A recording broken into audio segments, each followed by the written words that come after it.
Traders forex gold से related signal है XAU USD। तमाम एंट्रीज़ मैं आपको बताता हूँ स्टॉप लॉस और टीपी के साथ।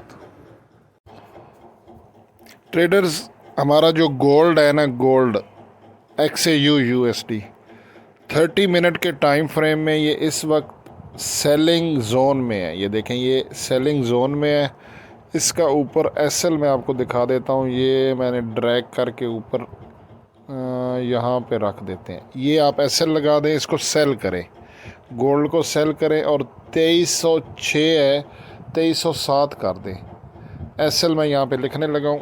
SL आपने लगाना है 2307। ये SL है 2307। सेल करना है गोल्ड को। और इसका मैं TP आपको इसको नीचे ले आते हैं, यहाँ पर ये TP रख देते हैं और TP हमारा बन रहा है 2274। 2274 का TP लगाएं, गोल्ड को सेल कर दें।